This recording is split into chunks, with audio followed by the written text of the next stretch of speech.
Um, Keeping losses small. Okay, yeah. So this was another question we had. Like, how do you really keep losses small? It mainly depends on where your stop loss placement is, right? And so it also depends if you really understand higher highs and higher lows in candles. So let's say if you have a resistance up over here, right? And you have candles that is moving down. So what we say over here is that in uptrends, candles will create higher highs and higher lows on 30-minute to 1 hour time frames. In the downtrends, candles will create lower lows and lower highs on 30-minute to 1 hour time frames, right? This far, things make sense. If price is trending down, you want candles to make lower highs and lower lows. If price is trending up, you want candles to make higher highs and higher lows, right? Because that's what a trend is. Understanding change in trend is important. Oh, it should be change, not chance. I'm going to review this with Rakil here. Yeah, so understanding the change in trend is important. What this means is that you have to understand what the lower time frame is saying. Because let's say if this is a 30-minute time frame here, right? We have a 30-minute time frame here, and you have candles that are moving bearish. You have a candle that is moving bearish here, and you took so basically once this candle closed bearish, you're like, okay, perfect. What I'm going to do is I'm going to take an entry right over here, and I'm going to put my stop loss up over here, and I'm going to take a sell. So you, Mr. Trader, you take a sell over here, and now price starts to move down. You're like, okay, perfect. Price is moving down. This is awesome. But for some reason, what happens is that once you switch to the 15-minute time frame, you see that a 15-minute candle now starts to move up, right? Now 15-minute candle is starting to move up. You have your stop loss up over here. And when the 15-minute candle starts to move up and when it closes against your direction, this is where you have to make a decision, right? You have to make a decision. What percentage risk are you going to take off? Are you going to take off 50%? Are you going to take off 25%, 75? That's totally up to you, right? You have to identify what risk you're taking off at this point. Me personally, I'm taking off 50% risk because once this 15-minute candle closes against me, what I'm expecting is I'm expecting the next 15-minute candle. Now there's a higher chance. Now trading is all about probabilities. You guys have to understand. It's all about probabilities.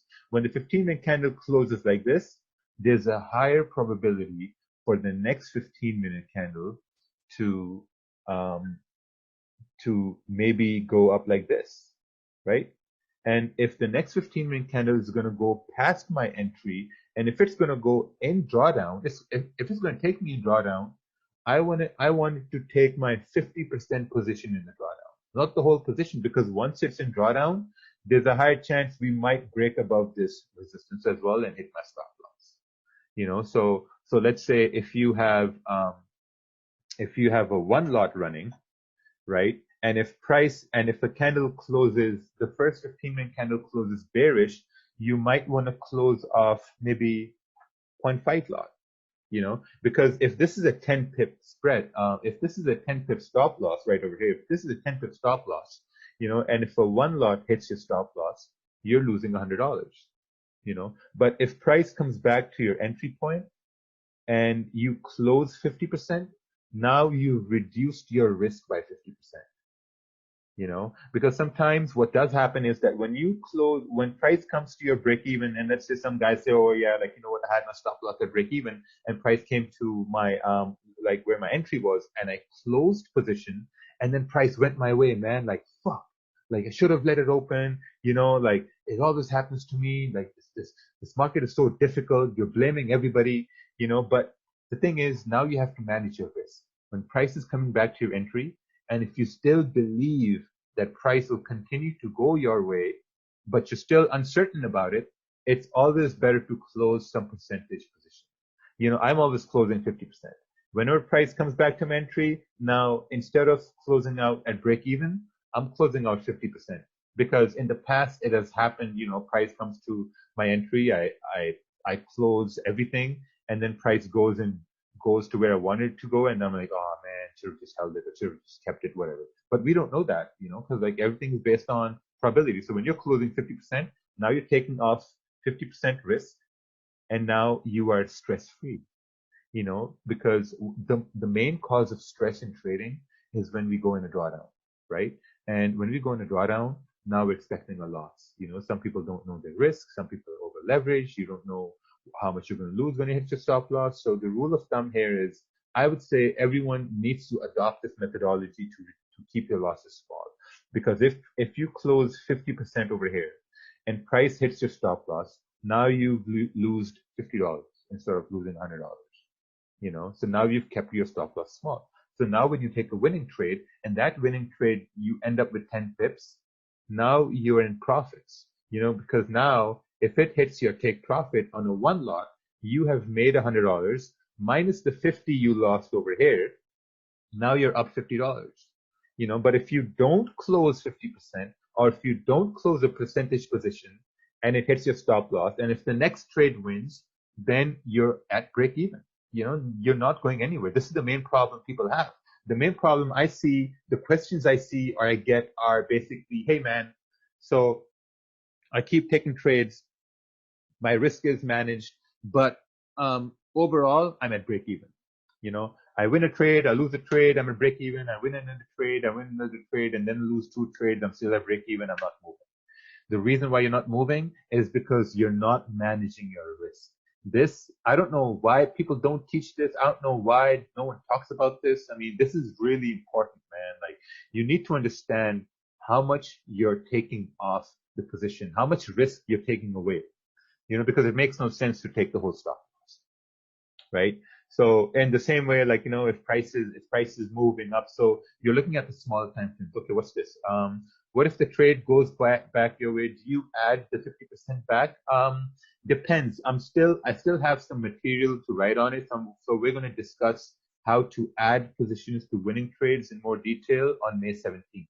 I'm going to keep it for that because there's still some things I have to, backtest. So this is how you're really reducing your risk. The main thing is, the only thing you can control in trading, remember this, the only thing you control in trading is your risk. That's it. You don't control the outcome. You don't know if price is going to go your way. You don't know if it's going to go against you. The only thing you're controlling is how much you have risk on the table. So for me, personally, whenever I see, let's just summarize all this here, right? If you are expecting the 1 hour candles to continue, now this will be a very objective scenario. If you're expecting price to continue bearish, right? If you have 1 hour candles going bearish, or I use the 30 minutes, so we're going to go up to 30 minutes.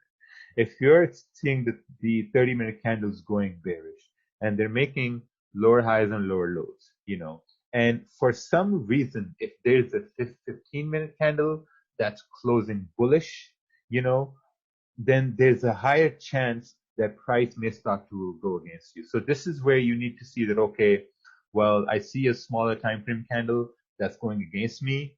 I may want to take some risk off the table because I don't want my entire stop loss to hit. I want a portion of my stop loss to hit. It's very important. What if you enter a trade and it goes completely the opposite way from the start? Do you close 50% or let it breathe? That's totally up to you. What it means is that if you enter a trade and price just starts to go against you all of a sudden, then it's what they say, it is what it is. Like, you can't control that, right? So that's why you have a stop. Like those are things that will happen, and you'll have to get comfortable with that. Like, you can't really control that. But the one thing I will say to that is, like, let's say you have a candle that's going bullish from support. These are very generic examples. And now you take a buy. So let's say this is a 30-minute. So all the candles I draw here, they will be 30-minute candles, because 30-minute candles, they have a higher probability of moving. Let's say if you have a 30-minute candle and it's moving bullish, right? And you take a buy over here, and the next candle starts to go bearish.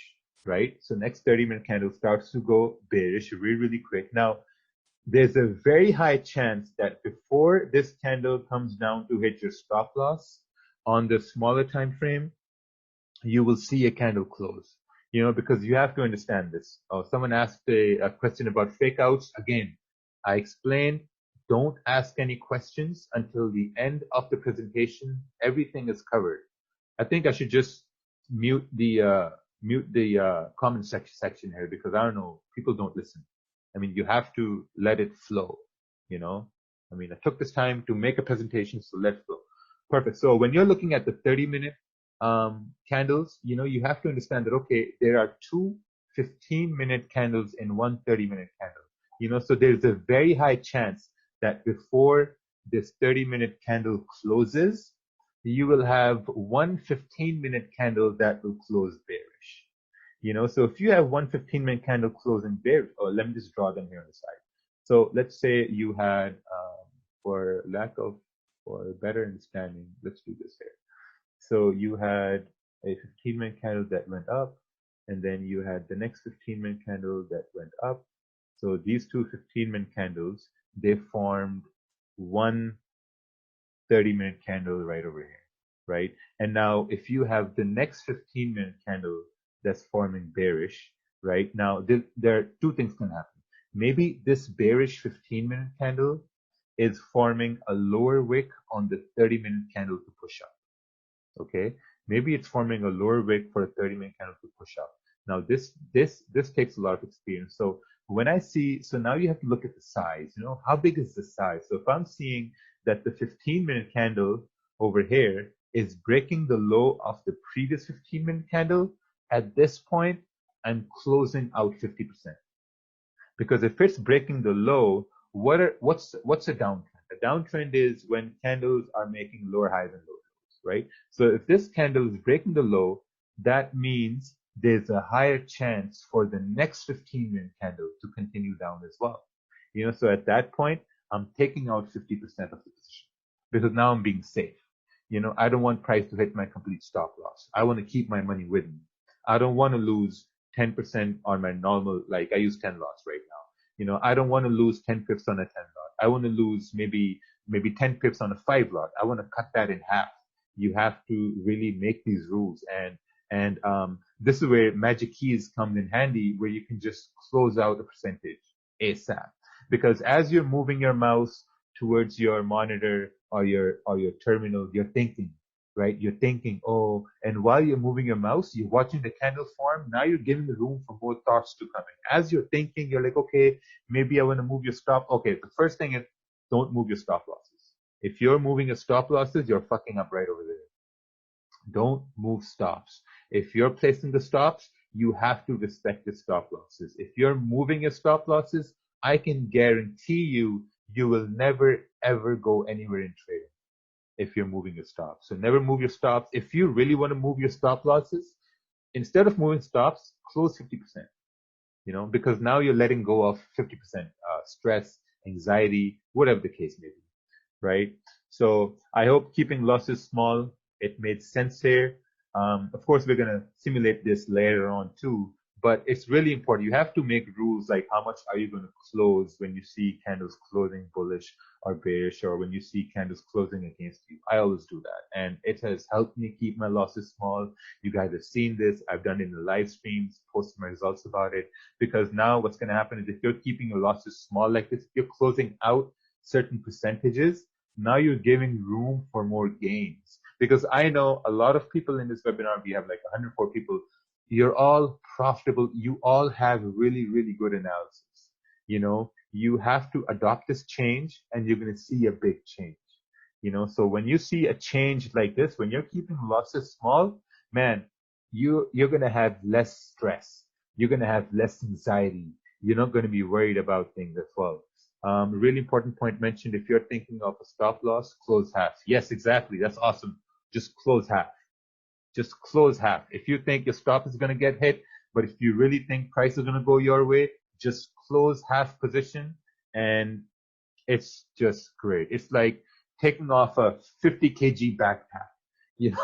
while you go on hiking, you have these big ass backpacks, you're running up the hill. And once you take it off, you're like, oh my God, it's so good now. We're good. So that's what it is. You're taking off some baggage. So let's go to the next slide here and let's see what Rakil